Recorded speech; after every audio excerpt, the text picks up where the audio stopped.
Abraham Lincoln के कुछ quotes है, बहुत मार्मिक है, सुनने जैसे है। Hard times test you, they don't kill you. क्या कहा? जीवन में प्रतिकूलताएं आती है, वे प्रतिकूलताएं तुम्हारी परीक्षा ले रही है, तुम्हें मार नहीं रही है। और जीव को लगता है प्रतिकूलता आ गई, अब मेरे पास कोई रास्ता नहीं, मैं मरण के सिवा उसको दूसरा कोई मतलब परिणाम दिखता ही नहीं, मरण ही एक शरण दिखता है। सबसे कमजोर व्यक्ति ऐसा ही है जो मरण को गले लगाने की चेष्टा करता है। मरण तो एक समय का कार्य है और वो कार्य होकर रहेगा अपने समय में। तुझे जल्दी है, इसका मतलब तू हार गया है, परिस्थिति को का सामना करने की हिम्मत तुझ में नहीं है, तू कायर होकर नपुंसक होकर भाग रहा है मुसीबतों से। सच्चाई का तुझे स्वीकार नहीं है। और एक बहुत अच्छी बात है,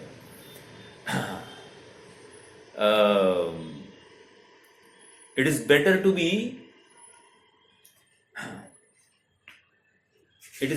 alone than to be in a wrong company.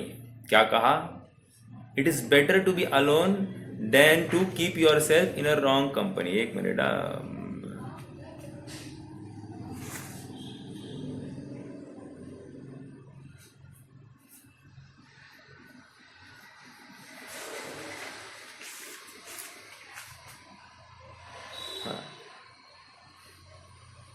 चलो ठीक है। भाव क्या है इसका कि हम किसी अन्य मति को, कुगुरु को, कुदेव को भजते फिरे, या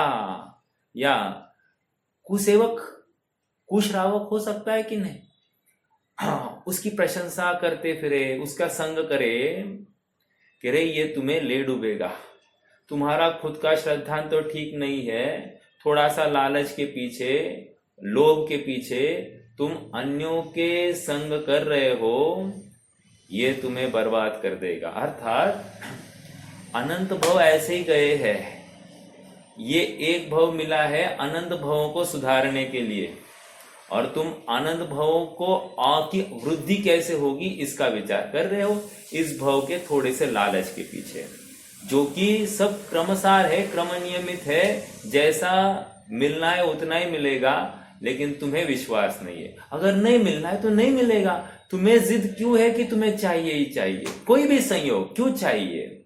ये जिद बहुत खतरनाक है, इस जीव को ले डूबती है, संसार का कारण है। एक उदाहरण ऐसा है, मान लो अपन भोजन कर रहे हैं एक खंड की थाली में, ठीक है।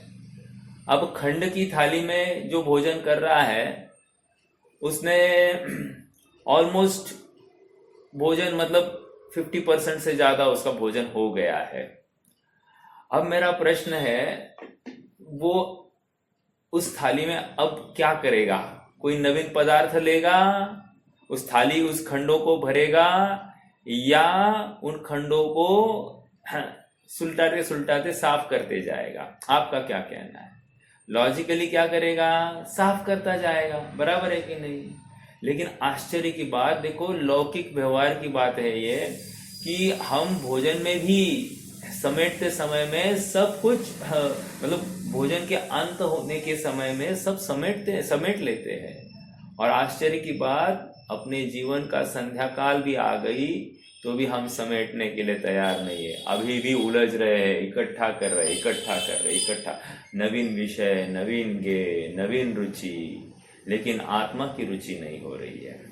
बाकी सभी गेयों की नवीन रुचि, अनेक अलग प्रकार से उनको देखता है, उनको आजमाता है और उनको भोगने की वासना करता है, लेकिन आत्मा को जानने की इसको रुचि नहीं है। क्यों? क्योंकि ये समझता ही नहीं कि अपना अंत आ रहा है। एक एक खंड को अब समेटने का अवसर था और इसने एक एक खंड में और अधिकता कर ली। विचारणीय बिंदु है कि हम कैसे आगे बढ़े। अपना जीवन है, अल्पकाल है। श्रीमद जी कहते हैं कि जीवन छोटा है, जंजाल बड़ा है, जंजाल कम कर दो, जीवन बड़ा दिखने लग जाएगा। हमने जितने भी व्यर्थ के जंजाल, रिलेशंस, इश्यूज, ईगोज जितने इकट्ठे किए हैं, मान कषाय को जितना पोषण किया है, इसने और कुछ नहीं किया, हमारे जीवन को छोटा किया है। हमारे पास समय की कमी है। और प्रश्न ये है कि तुम्हारी जीवन की प्रायोरिटी क्या है, प्राथमिकता किसको दी जा रही है। और प्राथमिकता अगर आत्मा को छोड़कर अन्य किसी विषय को है तो वो क्यों है, ऐसा क्या है आत्मा में नहीं है और उस वस्तु में है। तो देखा जाए तो वो पर वस्तु है, वो ज्ञेय थी और यह आत्मा ज्ञायक था। अब तूने ज्ञायक को छोड़कर ज्ञेय की रुचि की है, अर्थात तूने स्व को छोड़कर पर का ऑप्शन लिया है। तू कैसे पर के घर में रहकर तू खुश रह पाएगा, नहीं रह पाएगा। वहां से ठोकर खाना ही तुझे तेरी नियति में निश्चित है, निश्चित है। समझ में आ रहा है क्या? हाँ।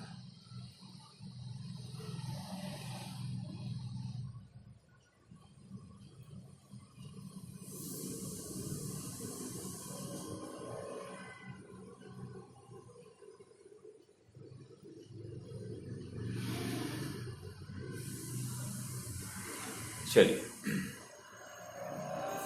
निष्कर्ष इन प्राथमिक चर्चाओं का इतना ही है कि अनुकूलता की चाह करना ये भी ज्ञेय लुब्धता है, और प्रतिकूलता से डरना ये कायरता है, ये भी ज्ञेय लुब्धता है। विचारणीय बिंदु ये है कि निज आत्म तत्व को भूलकर, निज ज्ञाता स्वभाव को भूलकर तुमने ज्ञेयों की अभिलाषा की है। यह अत्यंत दुख की बात है, क्योंकि तुम्हें सर्वोत्कृष्ट निधि मिली थी। त्रिकालज्ञ ऐसे अरहंत भगवान मिले और उनकी वाणी मिली, और उस वाणी का भी तुमने दुरुपयोग करके तुमने अपनी कषाय का, विषयों का ही पोषण किया। ये महाअपराधी है, महाअपराधी। और इस अपराध को कहीं भी दंड नहीं, मतलब कहीं भी क्षमा नहीं है। हाँ, ज्ञेय तत्व और ज्ञातृ तत्व। ज्ञेय तत्व क्या होता है? ज्ञेय तत्व होता है शरीर, ज्ञेय तत्व होते हैं कर्म, ज्ञेय तत्व होता है 10 प्राण, ज्ञेय तत्व है इन शरीर इंद्रिया, ज्ञेय तत्व है इन इंद्रियों के विषय, ज्ञेय तत्व है मुझ आत्मा को छोड़कर बाकी समस्त वस्तुएं, ये ज्ञेय तत्व में होती है। समझ में आया? आचार्य देव कह रहे इस ज्ञातृ तत्व का और ज्ञेय तत्व की यथार्थ प्रतीति कर। यथार्थ प्रतीति कर मतलब क्या? हाँ, समझ लिया ना, क्या मैं आत्मा हूं और ये पर है, समझ लिया ना, ये हो गई प्रतीति। अरे पागल, ऐसी प्रतीति थोड़ी कह रहे हैं। अभी मान लो कोई तुम्हें दुर्वचन कहे, अब उन दुर्वचनों के माध्यम से, उसके अविवेक के कारण, उसके उसने तुम्हारी कदर नहीं की है, भले ही वो गलत है, तो भी उस काल में भी तुझे क्या करना था? वो गाली तुम्हारे ज्ञान का गेय बनी कि नहीं बनी? राइट। अब प्रश्न ये है, तुम्हें क्या करना है उस गाली को जानकर? तो कह रहे हैं, परसों दिन रोहित भैया पूछ रहे थे ना, परगे क्या है, परगे क्या है, परगे क्या है। लॉजिकली देखा जाए तो परगे है ही नहीं कुछ, सब स्वगे ही है। लॉजिकली बात तो ये है, लेकिन समझाना पड़ता है कि भाई कि ये जो लैपटॉप है, जीव को क्या हुआ, इस गे को जानकर उसमें रुचि हुई, तो रुचि हुई इसलिए कह दिया कि ये पर गे है, इसे तेरा सुख नहीं है। समझ में आया? अब प्रश्न ये है कि तेरा गे के साथ में क्या नाता था? आत्मा का गे के साथ क्या नाता था? ज्ञाता गे नाता था। इसके आगे कोई नाता था क्या? राग द्वेष वाला नाता था क्या? नहीं था। और तूने क्या किया? ज्ञाता गे नाता को छोड़कर, ये रिश्ता छोड़कर तूने क्या किया? राग द्वेष वाला रिश्ता स्थापित किया। अब तूने अपनी देड़ अकल लगाई ना, तो इसलिए तुझे दंड मिलेगा, तुझे आकुलता होगी, तुझे दुख होगा। ये नियत है, निश्चित है, क्योंकि तूने भगवान के कहे अनुसार नहीं कार्य किया। इसलिए हम यहाँ पर कह रहे हैं ना प्रतीति करो, तो प्रतीति की क्या नहीं की, क्यों नहीं की? अब क्यों नहीं की मतलब तूने रिश्ता क्यों बढ़ाया? रिश्ता बढ़ाने का कोई कारण था क्या? ज्ञाता के संबंध था। अब मान लो मात्र ज्ञाता जान लिया तो क्या फायदा हुआ साहब? ज्ञाता जान लिया इसका मतलब सारा कार्य क्रमशील है, क्रमानुसार है। अब क्रमानुसार है ये नक्की होने के बाद में अब क्या मुझे कोई राग द्वेष होगा क्या? अरे जो होना है सो निश्चित है। समझ में आ रहा है? मान लो मेरा कोई सगा आज दुर्धर रोग से ग्रसित है और मेरी बहुत भावना है ये बच जाए, ये बच जाए, ये बच जाए, ये बच जाए, बच जाए। ये उपाय नहीं है, ये उपाय है ही नहीं बच जाए। क्यों बच जाए? हम मान लो बच गया तो वो क्या धर्म करने वाला है? प्रश्न तो दूसरा ये है, बच गया वो धर्म करने वाला है, इसका मतलब मर जाए ये मैं नहीं कह रहा हूं। अरे जैसी उसकी होनहार है वो होगी, ये सहजता लाओ। ये ज्ञाता का ज्ञेय को जानने का ये फल आना चाहिए, सहजता। और इस जीव ने ज्ञाता का दुरुपयोग करके ज्ञेय को जाना तो सही, लेकिन ज्ञेय को जानकर उसमें राग द्वेष किया, टॉक्सिक इमोशंस, आश्रव भाव का अवलंबन किया, निज पद को भूल गया और पर पद में अपने को संतुष्ट किया। ये इसका अपराध है। उसको लगता है 4 लोगों को दिखाओ दूं मैं कितना सेवाभिलाषी हूं, 4 लोगों को दिखाई दूं कि मैंने कितनी उनके लिए की है। अरे सब पागलपन है। 4 लोग तेरी वाहवाह करेंगे, लेकिन सुनना, वो बैठे हैं ना सीसीटीवी में, सीसीटीवी लेकर बैठे हैं सिद्ध भगवान, उनका क्या? वो भी देख रहे हैं ना, वो तो तेरा इत्यंभूत देख रहे हैं, तेरे परिणाम भी देख रहे हैं। बाहर की ये चमड़ी की क्रियाएं लोगों को ठगा सकती है, लेकिन उनके ज्ञान से कौन छिपा है? समझ में आ रहा है? और उनके ज्ञान को भी छोड़ो ना, तुम अपने आप को ठग रहे हो, तुम्हें ये खबर है कि नहीं? हाँ, एक बहुत अच्छी बात आई, ये जीव को सम्यक्त्व की प्राप्ति क्यों नहीं? बहुत गंभीरता से सुनना इन वचनों को। मैंने अनेक बार इनकी जिक्र किया है, चर्चा भी की है। इस जीव को सम्यक्त्व की प्राप्ति क्यों नहीं हुई है? तो कह रहे ज्ञान और ज्ञानी की अनुपासना मतलब क्या? ज्ञान की उपासना नहीं की और ज्ञानी की उपासना नहीं की। एक ही बात है, ज्ञान ज्ञानी एकार्थवाची है। ज्ञानी के वचनों को तुम समझ लेते तो ज्ञान की उपासना करते ही मिलते, और ज्ञान की उपासना कर लेते तो ज्ञानी का विनय करते ही करते। तुमने ज्ञानी का अनादर किया, ज्ञानी के अक्ल नहीं है ऐसा कहा, उसको कोई काम धंधे नहीं है ऐसा तुमने सोचा, और ये तुम्हें तकलीफ का कारण है। समझ में आ रहा है क्या? वो मार्गदर्शक थे, उन्होंने तुम्हें जगाया तुमने कितनी बार, हुआ नहीं चिर निद्रा का। अरे तू स्वयं कह रहा है, और स्वयं फिर से तुझे जगाने वाले आते हैं और तू उनकी अविनय करता है, उनको दुखी करता है, और फिर से तू कहता है कि मुझे सुखी होना है। समझ में आ रहा है? हमने सुखी होने की कल्पना अनुकूल संयोगों में ही स्थापित की है। संयोग मेरे इच्छा के अनुसार परिणमित हो जाए, दैट्स इट। मेरा धर्म का काम उससे निकले, मतलब धर्म करने का फल मुझे इतना ही चाहिए, इसके ऊपर मुझे नहीं चाहिए। अर्थात तुझे आत्मा की प्रायोरिटी नहीं है। और हम यहाँ पर कह रहे हैं तेरी प्रायोरिटी लिस्ट में आत्मा है कि नहीं है। प्रायोरिटी लिस्ट क्या होती है मालूम है क्या? मान लो मेरे पास 100 रुपए है और मुझे 10 चीजों की मेरे पास लिस्ट है, मुझे कौन सी लेनी चाहिए? कौन सी लेनी चाहिए? मेरे पास 100 रुपए है और मेरे पास 10 चीजें जिनका वैल्यू 200-250 रुपया बनती है, मुझे कौन सी लेनी चाहिए? सीधा प्रश्न है। जिस प्रायोरिटी मतलब जो अत्यंत आवश्यक है वो मुझे लेनी चाहिए कि नहीं? जी, इसके बिना मेरा काम ही नहीं चलेगा, राइट? मान लो 5 चीजों की ज्यादा प्रायोरिटी है तो क्या करना साहब? और उनके 150 रुपया, तो कम ले लो, कम ले लो और 5 चीजें तुम्हारे प्रयोजन की साध लो और तुम्हारा काम हो जाएगा। बाकी 5 को छोड़ दो और जो 5 लेनी है वो अल्प मात्रा में ले लो। हो सकता है कि नहीं? ऐसे ये समझदारी है कि नहीं? यहां पर यही समझदारी इस मार्ग में लगानी है। तुम्हारी प्रायोरिटी तुम्हारा आत्मा है कि नहीं? वो अमेरिका फर्स्ट, इंडिया फर्स्ट, वैसे आत्मा फर्स्ट है कि नहीं अपने लिए? सबसे पहले मेरी आत्मा है। देखो ये बोध वचन कुंद कुंद स्वामी ने दिए थे, अमृतचंद्र स्वामी ने दिए थे। हाँ, कह रहे तोड़ी सग जग द्वंद फंद निज आत्म ध्याओ, प्रायोरिटी निज आत्म ध्याओ, ये प्रायोरिटी, ये बोध ही आज पूरी दुनिया का नारा बन रहा है। आपको दिख रहा है क्या? जिनागम दिख रहा है इसमें? हम मतलब जिनागम के वचन कहाँ कहाँ किस किस रूप में अप्लाई हो रहे हैं आपको दिखाई दे रहा है क्या? सब जिनागम ले रहे हैं भाई साहब, आप समझ नहीं रहे हैं। आप देखो तो सही, इस जिनागम की नजर से देखो, आपको बराबर दिखाई देंगे। चलो, क्या कहा? ज्ञातृ तत्व और ज्ञेय तत्व की यथार्थ प्रतीति करता है। ज्ञातृ तत्व, चलो और एक बात, जैसे अपने ज्ञान का ज्ञेय कोई विषय बना, राइट? मतलब मान लो शेर सामने आया, ठीक है, पर ज्ञेय है कि नहीं वो, इतना तो समझ में आ रहा है ना। अब ज्ञानी जीव ऐसे पर ज्ञेय को जानकर क्या जानता है या क्या मानता है?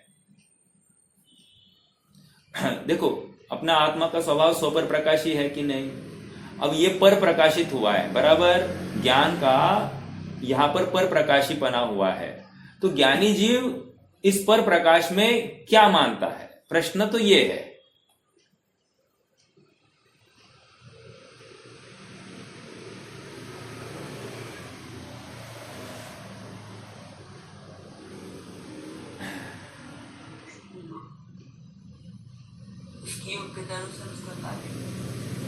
हाँ, वो बात तो है। मैं ये कह रहा हूं कि ज्ञानी जीव पर प्रकाश में भी अपने स्वपर प्रकाशक स्वभाव को ध्याता है। इंपॉर्टेंट बात ये है, ये ज्ञानानुभूति है।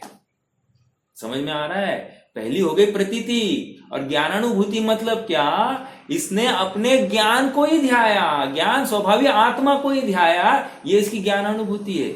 उसको शेर दिखा, शेर देखकर उसको वो पर प्रकाशक था, उसने उसको ज्ञान स्वभाव दिखा, ज्ञान स्वभाव में पर प्रकाशीपना हुआ, लेकिन उसने पर प्रकाश में भी स्वपर प्रकाशी स्वभाव देखा। उसने मात्र पर प्रकाशी स्वभाव नहीं देखा। पर प्रकाशी स्वभाव देखा होता तो क्या प्रॉब्लम होती? प्रॉब्लम ये होती कि फिर उसने फिर से स्वभाव को पूर्ण रूप से ध्याया नहीं ना।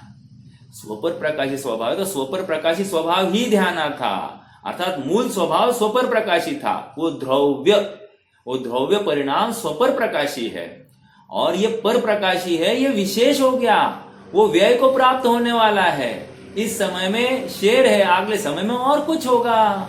समझ में आ रहा है क्या? लेकिन स्वपर प्रकाशी स्वभाव उसका व्यय नहीं होने वाला था, वो वैसे का वैसा कायम रहने वाला था। अब इसने वैसा नहीं ध्याया तो इसको राग द्वेष हो गए, टॉक्सिक इमोशंस हो गए, आश्रय हो गए, बंध का कारण हो गया, दुखी हुआ स्वयं, और इसके दुख का कारण अन्य कोई नहीं है, ये स्वयं है। भूल गया, मैं भूल स्वयं निज वैभव को, अपनी वैभव, अपनी चैतन्य सत्ता को भूल गया। यही तो तकलीफ है। अपनी चैतन्य सत्ता की जिसको खुमर है, बहुमान है, उसको बाहर के वचन, निंदा के वचन हो या द्वेष के वचन हो, क्या इसको फर्क पड़ता है? कुछ फर्क नहीं पड़ता। समझ में आ रहा है क्या? और देखो, जितना फर्क पड़ता है ना, वो भी राग है, मानता है कि ये मेरा अपराध है, लेकिन वो चाहता है कि अपने संयोगी में जितने आए हैं उनका कल्याण हो जाए। एक बार कहकर देखता है, मान लिया तो शाबाश, नहीं माना तो उनकी योग्यता। समझ में? इसमें भी सहजता आती है कि मैं किसी को परिणमा सकता नहीं, होता स्वयं जगत परिणाम, सारा परिणाम स्वयं हो रहा है, और ये मूर्ख यूं ही बोझाड़ हो रहा है कि मैं करता हूं। इसको बोझा हो गया है, और जब तक ये बोझा ढोएगा, हल्का नहीं ना होगा, निराकुल नहीं होगा ना। ये समझ नहीं रहा है, ये व्यर्थ के प्रपंचों में अटका है और अपना कार्य करने के लिए करने का यत्न करता है। उसमें भी बड़प्पन चाहता है, मान कषाय का पोषण करता है। कैसे होगा? सुखी होना है, सर्वपद, मतलब जितने भी इंपॉर्टेंट पद है उन सबको छोड़ना पड़ेगा। तुम्हें स्वयं को आत्मा देखना पड़ेगा। I am something great is not at all allowed here. I am nobody, I am only आत्मा। जितने भी लौकिक उपाधियां है उन सबको कचरे में डाल दो। जितनी भी उपाधियां है, मैं विद्वान हूं, मैं ज्ञानी हूं, मैं बहुत समझता हूं, ये सारी उपाधियां पहले कचरे में डाल दो, और फिर मैं मात्र एक ज्ञायक स्वभावी आत्मा हूं, इतना ये समझो। देखो काम होगा कि नहीं होगा, होना ही चाहिए। और जिसके पास उपाधियां है वो तो लिस्ट है, फिर नेवर एंडिंग लिस्ट है ना। समझ में आ रहा है क्या? देखो अभी हमको ये ज्ञाता ज्ञेय स्वभाव की चर्चा हो गई है। मैं आज ऐसे ही ज्ञान ज्ञेय विभाग अधिकार की गाथाएं पढ़ रहा था। किसी को याद है ज्ञान ज्ञेय विभाग अधिकार अपना हुआ था चर्चा में? 145वीं गाथा से प्रकरण चालू हुआ था और वहां पर ज्ञान ज्ञेय विभाग अधिकार का मूल प्रतिपाद्य, देखो यहाँ पर जो कहा ना, ज्ञान ज्ञातृ तत्व और ज्ञेय तत्व की यथार्थ प्रतीति करता है, ये कहाँ से उठा कर लाया? मेन तो ये ज्ञान ज्ञेय विभाग अधिकार का विषय है, या यूं कहो पहला अधिकार ज्ञान तत्व प्रज्ञापन, दूसरा अधिकार ज्ञेय तत्व प्रज्ञापन। यहाँ की विषय वस्तु को यहाँ पर एक लाइन में समेट लिया। और देखो 5वीं गाथा में क्या कहा था?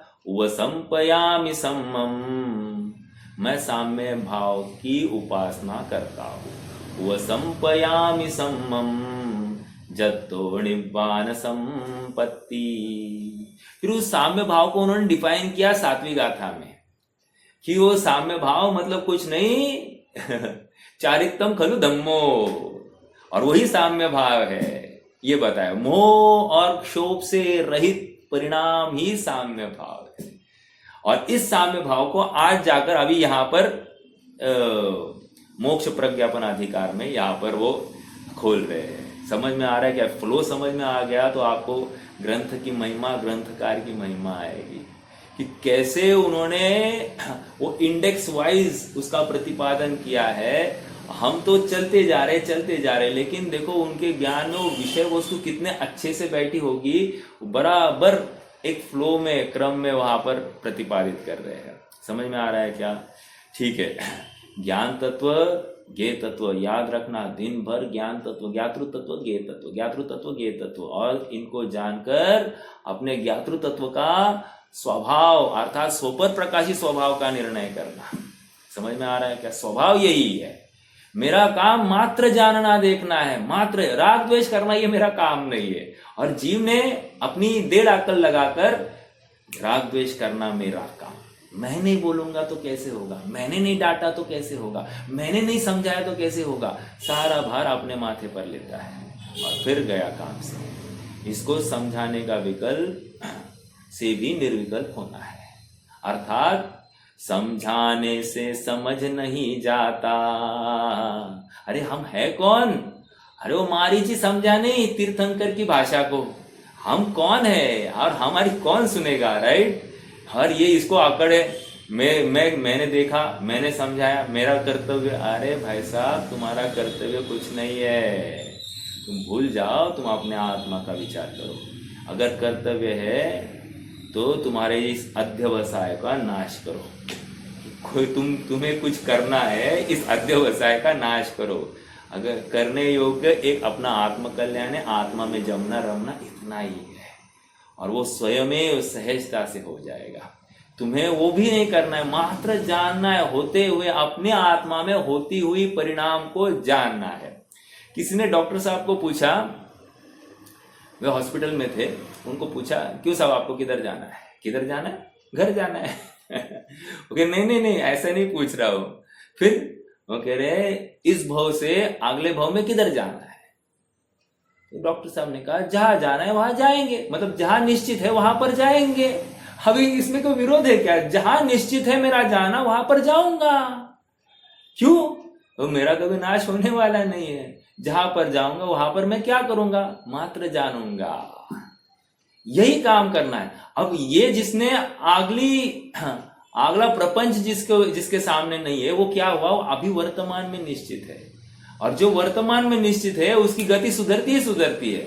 समझ में आ रहा है? और जिसने तय किया है मुझे देव पर्याय चाहिए, मुझे ये चाहिए, मुझे वो चाहिए, वो क्या करेगा?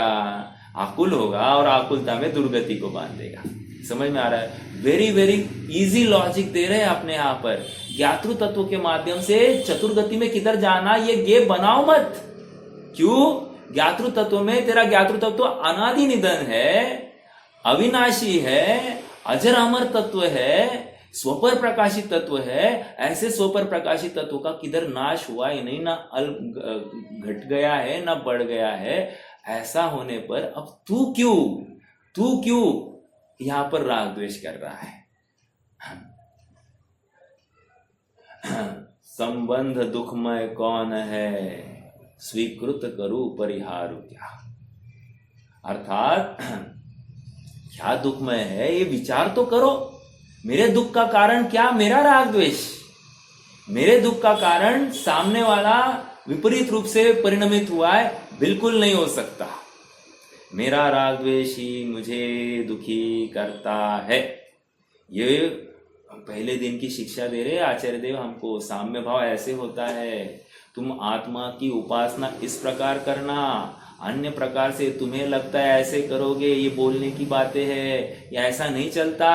बोलने की बात है तो तुम्हें घूमने की बात याद आएगी। तुम्हारा संसार परिभ्रमण निश्चित है। आज निश्चित कर दो, अपने इर्द गिर्द में इतनी प्रतिकूल समस्याएं है, उसमें फिर अपने को इतनी तो समझ आनी चाहिए कि अपनी भी ऐसी अवस्था कभी हो सकती है, और उस अवस्था में मैं क्या करूंगा। समझ में आ रहा है क्या? मुझे मेरा आत्म कल्याण करना है। आत्मा फर्स्ट, प्रायोरिटी इज आत्मा। समझ में आ रहा है क्या? इसलिए आचार्य के पास में कोई उपदेश के लिए पहुंचा है, आचार्य के ऊपर नो बाइंडिंग, इसको उपदेश देना है कि नहीं देना है। अरे ज्ञानियों के पास भी कोई पहुंचा है कि वह उपदेश चाहिए, पात्रता होगी, इसकी झेलने की पात्रता होगी तो बोलेंगे, नहीं पात्रता होगी तो क्यों बोलेंगे। अरे वचन वेस्ट नहीं जाने चाहिए। हाँ, उनको कैसे पता हमारी पात्रता है, बोलेंगे तो पता होगा ना। अरे भाई साहब, ज्ञानी उसी को कहते हैं। हाँ, उसको बोलने का भाव ही नहीं आया तो वो क्या करे। समझ में आ रहा है क्या? और कहीं कहीं बोलने का भाव आता है, जहां पर देखो शेर के सामने दो मुनिराज को बोलने का भाव हुआ, और कहीं कहीं वहां पर मारीची को समझाने का भी भाव नहीं हुआ।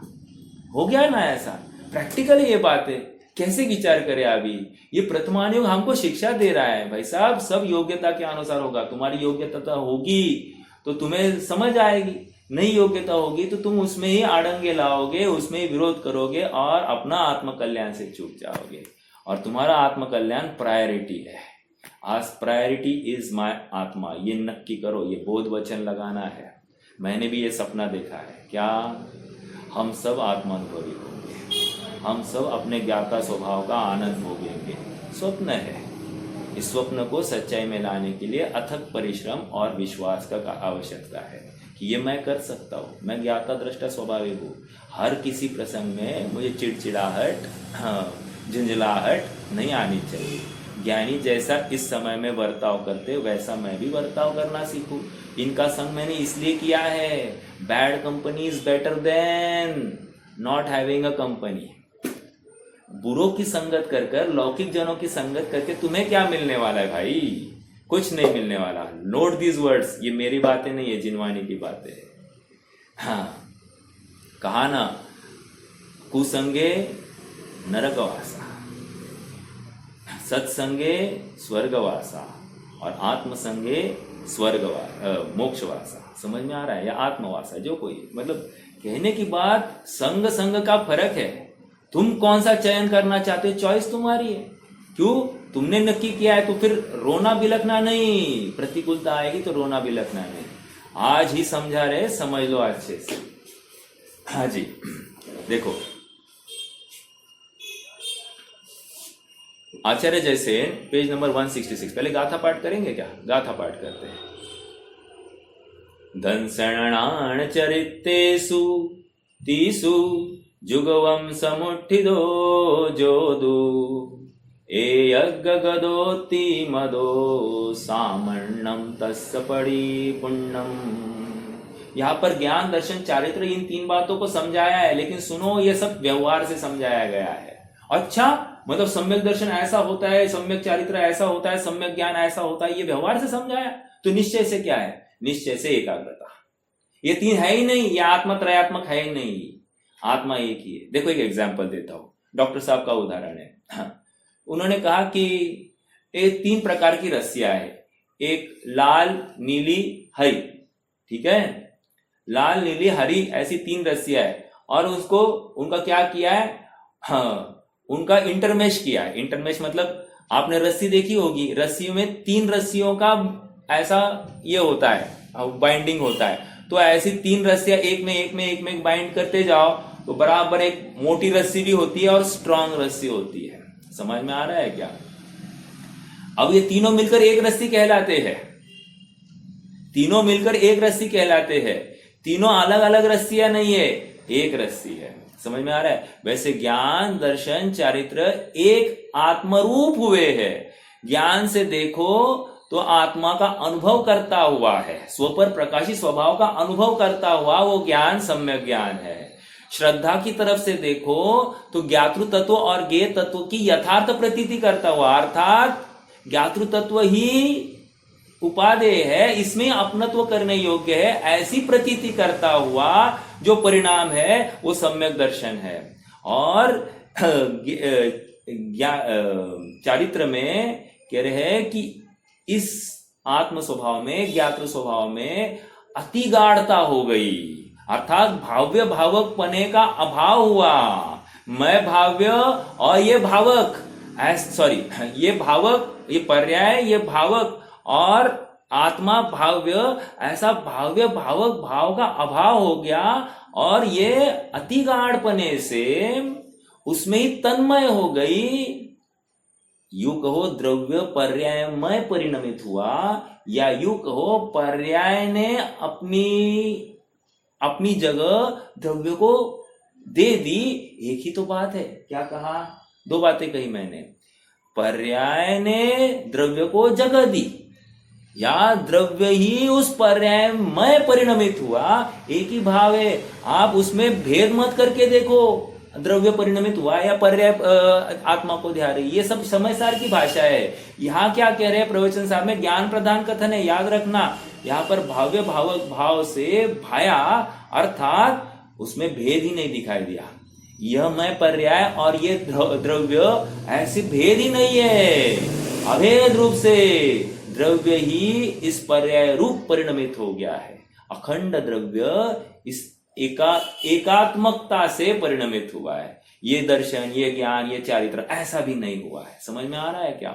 ये तो हमको समझाने के लिए ज्ञान, दर्शन, चारित्र का परिणाम बता रहे हैं कि ज्ञानी ज्ञान में क्या ध्याते, कैसे ध्याते हैं, श्रद्धान किस प्रकार करते हैं, और चारित्र में कैसी रमणता होती है, ये तो हमको समझाने के लिए बताया है। वास्तविकता में वो तो अभेद परिणाम है। समझ में आया? कल कहा था ना क्या, कि सम्यक दर्शन की पर्याय ने अपना कोना कोना द्रव्य के लिए खाली कर दिया। अरे अब मैं उल्टा कह रहा हूं, इस द्रव्य ने इस सम्यक ज्ञान के पर्याय में अपना सब कुछ समा डाल दिया, अर्थात द्रव्य ही पूरा समा गया उस सम्यक दर्शन की पर्याय में, द्रव्य ही पूरा समा गया उस ज्ञान की पर्याय में, द्रव्य ही पूरा समा गया उस चारित्र की पर्याय में। अब क्या बचा? अर्थात तीनों में द्रव्य दिखाई दे रहा है, तीनों में द्रव्य दिखाई दे रहा है। समझ में आ रहा है क्या? देखो, एक दृष्टि प्रधान कथन और ज्ञान प्रधान कथन का आपका थोड़ा सा एक थॉट प्रोसेस देता हूं। ये भी विचारणीय है, मतलब कहाँ चर्चा में आता है मुझे मालूम नहीं, लेकिन मैं आपको बताता हूं। देखो, दृष्टि प्रधान कथन मतलब क्या? गुण की तरफ से, अर्थात श्रद्धा गुण की तरफ से आप आत्मा को देखो। क्या कहा? श्रद्धा गुण की तरफ से आप आत्मा को देखो तो आपको वो आत्मा सम्यक है या मिथ्या है ये समझ में आए, वो परिणाम अपनत्व वाला है या परत्व वाला है ये समझ में आएगा। तो ये दृष्टि प्रधान कथन हो गया। अब ज्ञान प्रधान कथन क्या है? ज्ञान प्रधान कथन कह रहे द्रव्य की तरफ से गुणों को देखो। क्या कहा? द्रव्य की तरफ से तुम गुणों को देखो। तो कह रहे हैं कि द्रव्य ही उस दर्शन रूप परिणमित हुआ है, द्रव्य ही उस ज्ञान रूप परिणमित हुआ है, द्रव्य ही उस चारित्र रूप परिणमित हुआ है। ये ज्ञान प्रधान कथन। बाहर से तुम देखने चालू करते दो तो तुमको द्रव्य ही उसमें व्याप्त दिखाई दे रहा है। समझ में आ रहा है क्या? जैसे सोना अंगूठी रूप परिणमित हुआ, तो सोना नामक द्रव्य कहाँ है? अरे द्रव्य ने अपना सर्वस्व उस पर्याय में डाल दिया। समझ में आ रहा है क्या? हाँ, और ऐसा परिणमित हो गया, इतना इतना एक रूप हो गया है कि उसमें अब द्रव्य में और पर्याय में आप भेद ही नहीं कर पा रहे हो। तो देखो तो आप अंगूठी देखते हो और देखो तो आप सोना देखते हो, क्या दिख रहा है? देखने वाले के नजर है, समझ में आ रहा है क्या? तो द्रव्य की तरफ से देखो तो सोना ही दिख रहा है, राइट? और अंगूठी की तरफ से देखो तो वो पर्याय दिख रही है, अर्थात वहां पर दृष्टि प्रधान कथन है और यहां पर ज्ञानात्मक कथन। समझ में आ रहा है? तो ये बात, चलो आ जाइए अब थोड़ा सा नीचे आ जाए। काफी चर्चा अपन ने ले ली है जो जितनी जरूरी थी। देखो लास्ट पैराग्राफ में आ जाइए। उस सामान्य रूप मोक्ष मार्ग के भेदात्मक होने से सम्यक दर्शन, सम्यक ज्ञान और सम्यक चारित्र मोक्ष मार्ग है। इस प्रकार पर्याय प्रधान व्यवहार से उसका प्रज्ञापन है। देखो ये शब्द प्रज्ञापन आया। अभी प्रज्ञापन क्या है मालूम है क्या? ये खासियत है अमृतचंद्र स्वामी की।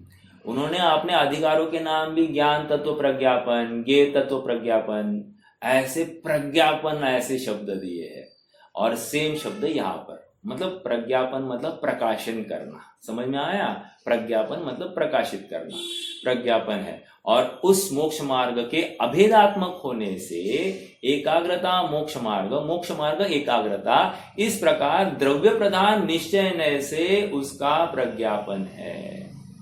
द्रव्य प्रधान प्रज्ञापन, ये भेदात्मक है या अभेदात्मक है? वस्तु कैसी है? वस्तु कैसी है? भेदात्मक है या अभेदात्मक है? वेरी गुड, ग्रेट ग्रेट, बहुत अच्छा बहुत अच्छा। भेदात्मक, आप पूछो ही मत, आप कैसे देख रहे हो हमको क्या पता भेदात्मक है या अभेदात्मक है। आप कैसे देख रहे हो ये पहले बताओ। आप वस्तु को भेद से देख रहे हो तो आपको भेदात्मक दिखेगी, वस्तु को अभेद देख रहे हो तो आपको अभेद दिखेगी। जैसे जैसे उदाहरण दिया है यहाँ पर प्रकरण में, कह रहे जैसे कोई क्या है वो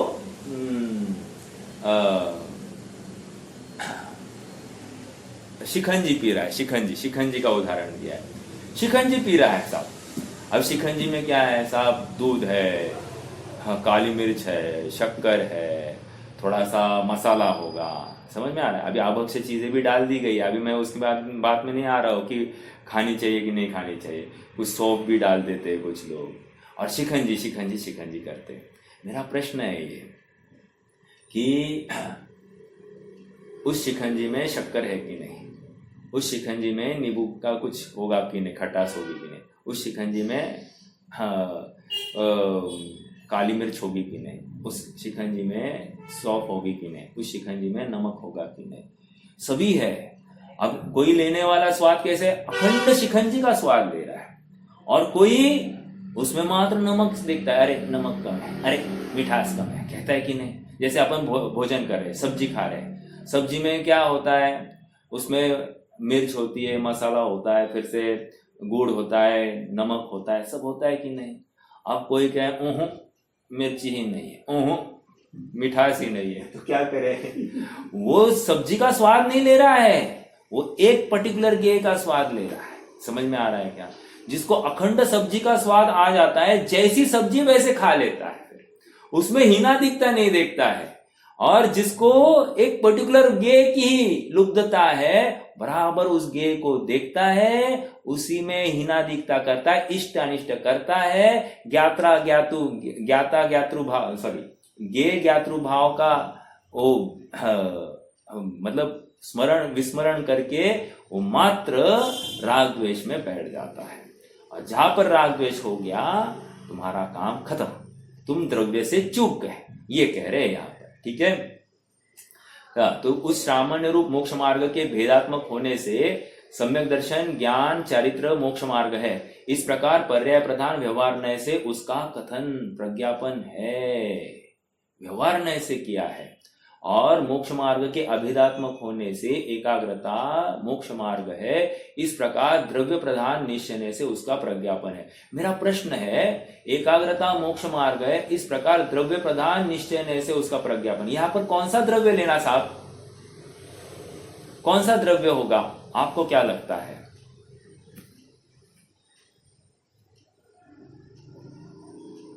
एक एग्जैक्ट एक हिंट देता हूँ, बोलिए, दे रहे हो भाभी जो आंसर?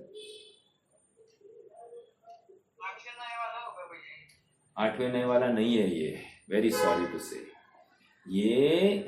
ये निश्चय व्यवहार वाले वो 8 नए वाले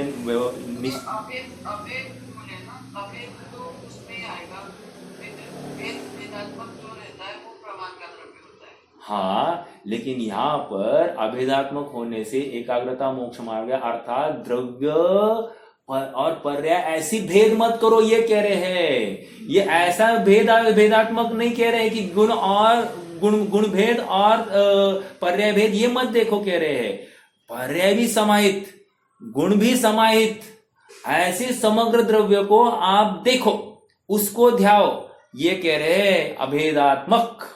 ये प्रमाण का द्रव्य है, ये पूरा अखंड द्रव्य है। समझ में आ रहा है क्या प्रवचन सार की ये बात? यस, देखो मतलब ग्रंथ पढ़ते समय में ना वो एक लुकआउट भूलना नहीं कि ये कौन से द्रव्य का निरूपण कर रहे हैं। हाँ, आपने को खबर है कि समय सार में कैसे द्रव्यों को अलग करके उस कौन से द्रव्य पर दृष्टि लेके जाना है, ये पता है, ये हमको समझ में आ रहा है, बट यहां पर प्रमाणात्मक द्रव्य लेना है। ठीक है, चलो बहुत अच्छा, आगे बढ़ते हैं। निश्चय नय से उसका प्रज्ञापन है तथा समस्त पदार्थ भेदात्मक होने से सम्यक दर्शन, ज्ञान, चारित्र और एकाग्रता दोनों मोक्ष मार्ग है। इस प्रकार प्रमाण से उसका प्रज्ञापन आया। यहाँ पर प्रमाण से उसका प्रज्ञापन आया। आचार्य जैसे तात्पर्य वृत्ति टीका में इस गाथा के भाव को तत्व प्रदीपिका टीका के समान ही स्पष्ट करते हैं। इस गाथा के भाव को पंडित देवीदास जी ने एक क्षण में निपटा है। निपटा, ओके, पर कविवर वृंदावन दास जी ने, अच्छा ठीक है, स्वामी जी के भाव को पढ़ते। चलो, यह मोक्ष मार्ग का अधिकार है। सम्यक दर्शन, ज्ञान, चारित्र, यह मोक्ष मार्ग है। आत्मा ज्ञान स्वरूप है और शरीर, मन, वाणी, राग, द्वेष आदि समस्त पदार्थ जानने योग्य है। क्या कहा? आत्मा ज्ञान स्वरूप है, ज्ञातृ स्वभाव। शरीर, अभी ज्ञेय स्वभाव क्या क्या है देखो, ज्ञेय तत्व, शरीर, मन, वाणी, राग, द्वेष, समस्त पर पदार्थ जानने योग्य है। ऐसी ज्ञाता और ज्ञेय की प्रतीति होना वह सम्यक दर्शन। समझ में आया? राग द्वेष को भी डाल दिया है इन्होंने, मतलब गे में डाल दिया। ये सुनो, ये राग द्वेष को गे में डाल दिया, तो ये किसके राग द्वेष को गे में डालना, प्रश्न है मेरा आप सबसे। किसके राग द्वेष को गे में डालोगे आप?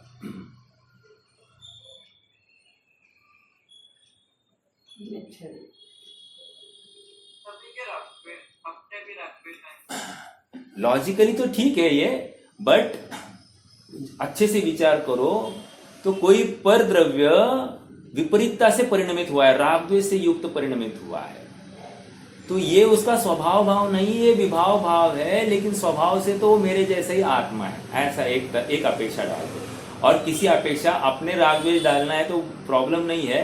ये मैं क्यों कह रहा हूं, क्योंकि दूसरों के राग द्वेष से वो अच्छा बुरा हो जाता है, और अपने राग द्वेष अपने ज्ञान का ज्ञेय ही नहीं बनते हैं।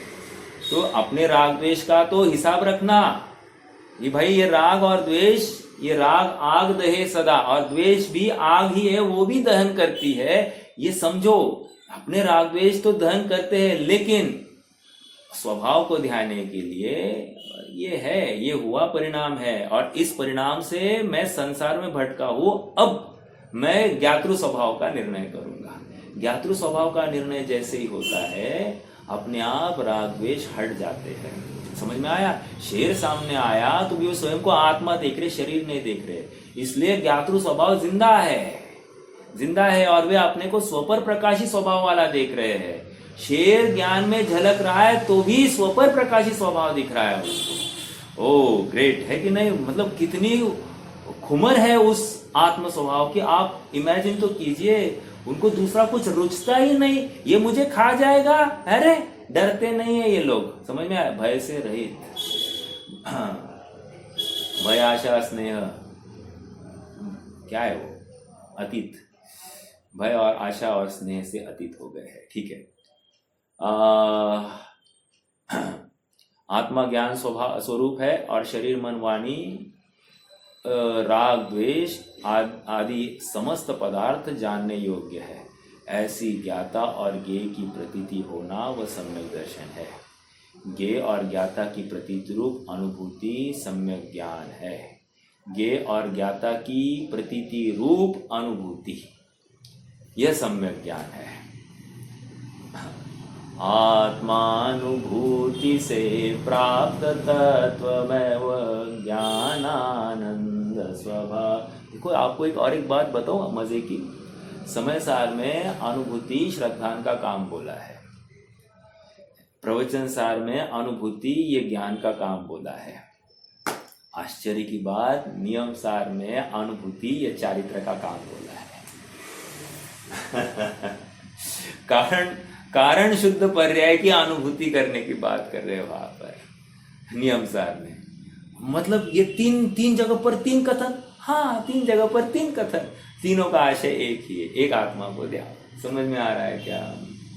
आप दृष्टि से ध्याओ, नहीं तो ज्ञान से ध्याओ, नहीं तो चारित्र से ध्याओ, कैसे भी ध्याओ, लेकिन आत्मा को तो ध्याओ भाई।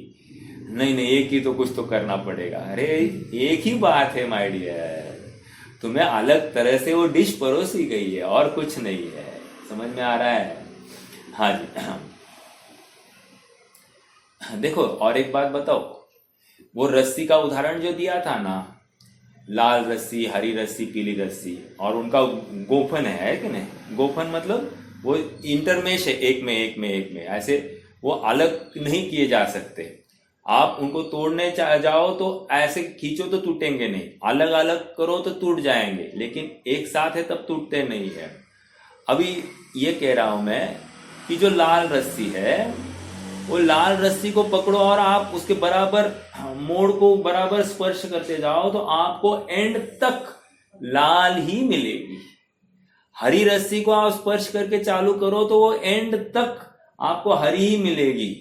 अर्थात देखो, लाल रस्सी हरी में मिली नहीं है, पीली काली जो कोई तीसरी रस्सी है वो भी अन्य 2 में मिली नहीं है, वो अंत तक वैसी की वैसी है, लेकिन तीनों एक हो गई है। समझ में आया? तीनों मिलकर एक हो गई है। देखा जाए तो तीनों अलग है, देखा जाए तो सब एकात्मक है। आप देखो, नजरिया है, देखने का दृष्टिकोण है। समझ में आ रहा है क्या? और अखंड वस्तु ही शाश्वत है, स्ट्रांग है, और वस्तु का भेद हो गया, वस्तु कमजोर हो गई। समझ में आया? और एक बात,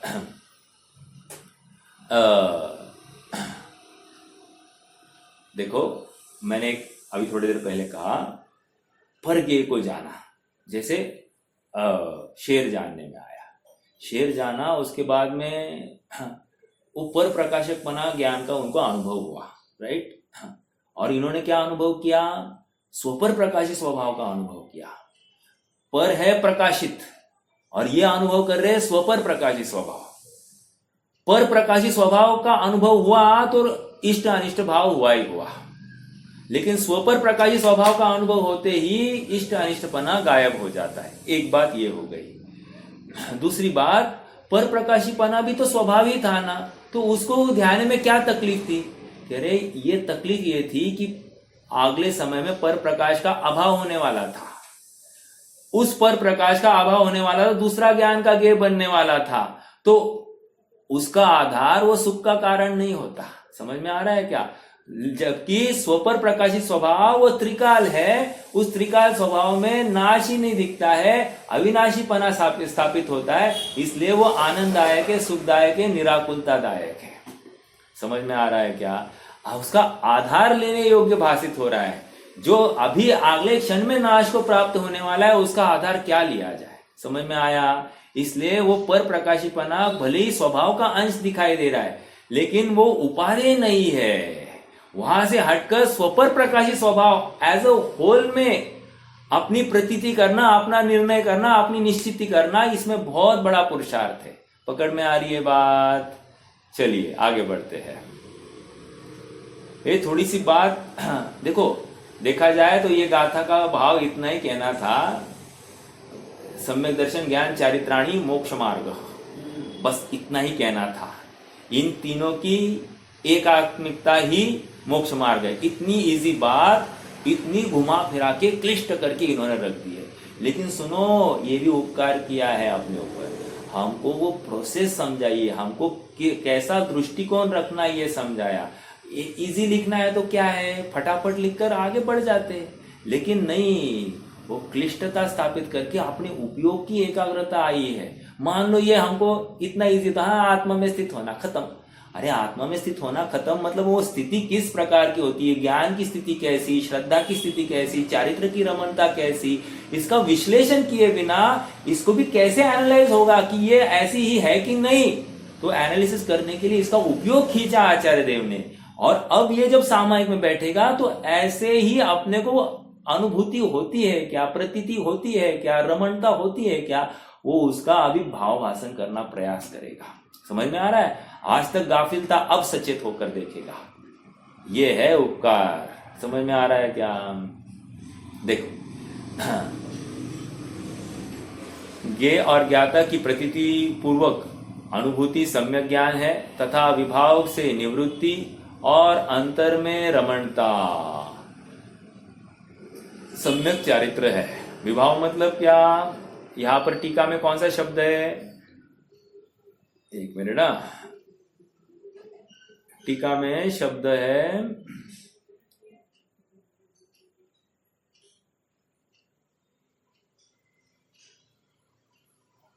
क्रियांतर। क्रियांतर से निवृत्ति, क्रियांतर ये शब्द है टीका में। क्रियांतर मतलब क्या? क्रिया क्या थी? ज्ञाता ज्ञेय स्वभाव रूप रमण करना, राइट? ज्ञाता स्वभाव में रमण करना ये क्रिया थी। और इसने क्या किया? ज्ञाता ज्ञेय स्वभाव को देखा, देखकर इष्ट अनिष्ट कल्पना की, विभाव को प्राप्त हो गया, ये क्रियांतर हो गया। समझ में आया? इसी को यहां पर ये स्वामी जी विभाव कह रहे हैं। समझ में आ रहा है? देखो आगे बढ़ते हैं।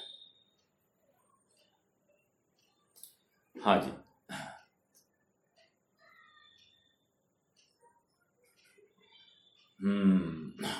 सम्यक दर्शन ज्ञान चारित्र की पर्याय तथा आत्मा दोनों भिन्न भिन्न नहीं है, दोनों भी परस्पर गाढ़ मिलन रूप है। गाढ़, गाढ़ मतलब उनको अलग करके देखना मुश्किल है। जैसे शिकंजी में आप किसको अलग करके देखोगे? मतलब किया जा सकता है क्या? नमक को अलग करके दिखाओ, शक्कर को अलग करके दिखाओ, क्या अलग कर दे सकते हैं? कुछ नहीं, इतने एक मेघ हो गए, घुल मिल गए, अब उसमें अलग करना संभव नहीं है। समझ में आ रहा है? अब ये ऐसा गाढ़ मिलन रूप है, यही आत्मनिष्ठपना है। आत्मा के सन्मुख तत्परता ही संयतपना है। तत्परता, तत्परता मतलब क्या मालूम है क्या? तत्पर, तत्परता से मैंने ये कार्य किया। तत्परता मतलब अति शीघ्रता से बाकी सब काम छोड़ के ये काम करना, तत्परता। तो ये तत्परता जरूरी है। प्राथमिकता आपने वो किसकी दे? नहीं, लड़के का देखना है, उसका एजुकेशन है, उसका शिक्षण है, उसको मार्गदर्शन करना है, उसका अच्छा करना है, उसको सच्ची अच्छी आदत लगानी है, सब अपनी पत्नी को ठीक करना है, माता को ठीक करना है, अरे शरीर का देखना है। इसमें गया पूरा दिन गया, आत्मा गायब।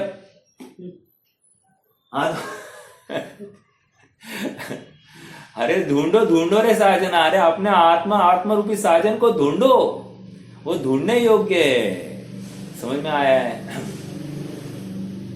आगे इस प्रकार इस गाथा में यहां कहा गया है कि सम्यक दर्शन, सम्यक ज्ञान और सम्यक चारित्र की एकता रूप सच्चा मुनि धर्म है, मुनिपना है।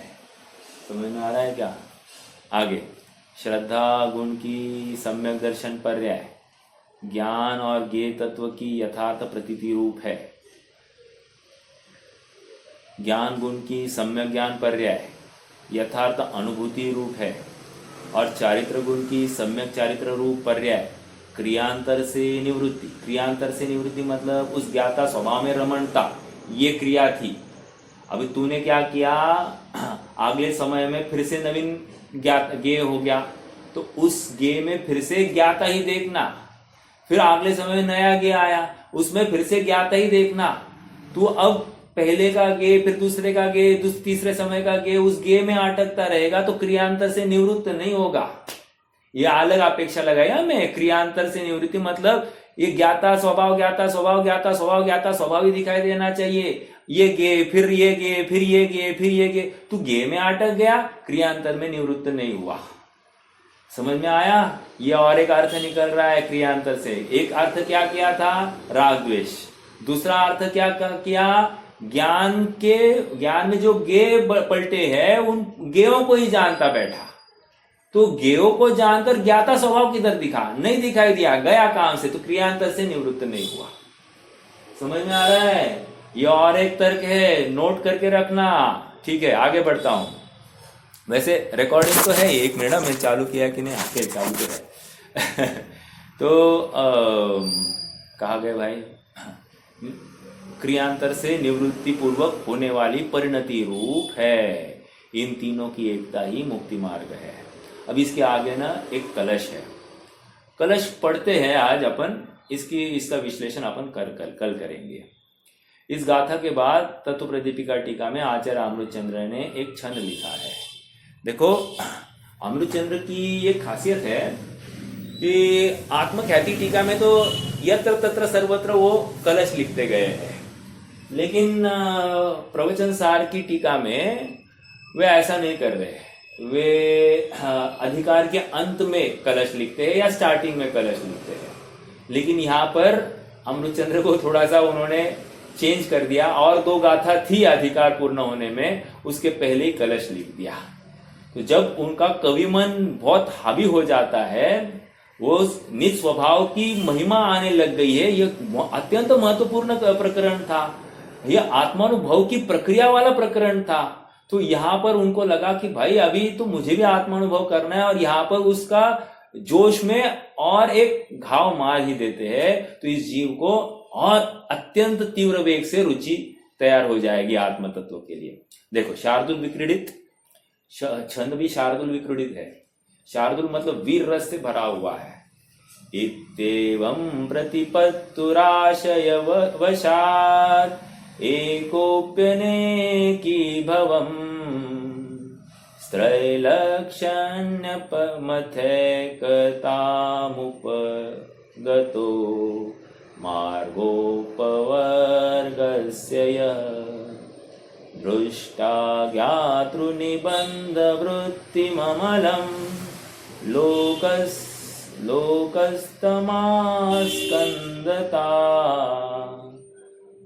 मास्कन्दन्त्यचिराद्विकाशमतुलं येनोल्लसन्त्याश्चितः। जरा संस्कृत की हाईफाई लैंग्वेज है लेकिन वो छंद का चाल से अपन चले तो आपने को संधि करते आगे, मतलब वो बराबर हाई लो टोन रखते आ गया। इसका हिंदी अनुवाद भी पढ़ लेते, कल इसकी अपन चर्चा करेंगे। इस प्रकार जो प्रतिदिन में प्रतिपादन के अनुसार एक होकर भी अनेक रूप होता है, निश्चय न से तो मात्र एकाग्रता ही पर व्यवहार से तीन रूप होता है। ऐसे मोक्ष मार्ग के अचलालंबन से ज्ञाता दृष्टा भाव को निज में ही बांध ले, उल्लसित चेतना का अतुल विलास लक आत्मिक सुख प्राप्त करे अल्प काल में। इस प्रकार जो प्रतिपादन के अनुसार, महत्वपूर्ण शब्द आया, इस प्रकार जो प्रतिपादन मतलब हमारी बुद्धि के अनुसार नहीं, मुझे लगता है ऐसा नहीं, लोक में चलता है ऐसा नहीं, जैसा शास्त्र में कहा है वैसा। समझ में आ रहा है क्या? अपनी अकल नहीं लगानी यहाँ पर, अपने को शास्त्र ने जैसा कहा है वैसा ही करना। शास्त्र में कहा है शादी ब्याह में नहीं जाना तो नहीं जाना, शास्त्र में कहा कि राग रंग में नहीं रमना तो नहीं रमना। ये तुझे विरक्त करने के लिए है। आत्मा चाहिए होगा तो प्रायोरिटी आत्मा की होगी, तो बाकी सब प्रायोरिटी पीछे पड़ जाती है। और अगर आत्मा प्रायोरिटी नहीं है तो आत्मा पीछे पड़ता है, बाकी सब प्रायोरिटियां है ही है। स्त्री पुत्र मकान परिकर अपना समाज ये सब खड़ा है, फिर संसार भी खड़ा है, चतुर्गति भ्रमण खड़ा है। ये प्रायोरिटी है भाई तेरी। क्या कहे, बोलता तो है मुझे आत्मा चाहिए, बोलता तो है मुझे सुखी चाहिए होना है, और करता है सब दुखी होने के कार्य, बोलता है करता है सब पुद्गलों को इकट्ठा करने के कार्य। समझ में आ रहा है? गंभीरता से विचार करना, अपना सुख कहाँ है इसका निर्णय करके अपने सुख की प्राप्ति के लिए बहुत प्रामाणिक प्रयत्न करना। चूक मत जाना, ये दाव चूकने योग्य नहीं है। रुकते हैं, कोई प्रश्न है तो कर सकते हैं।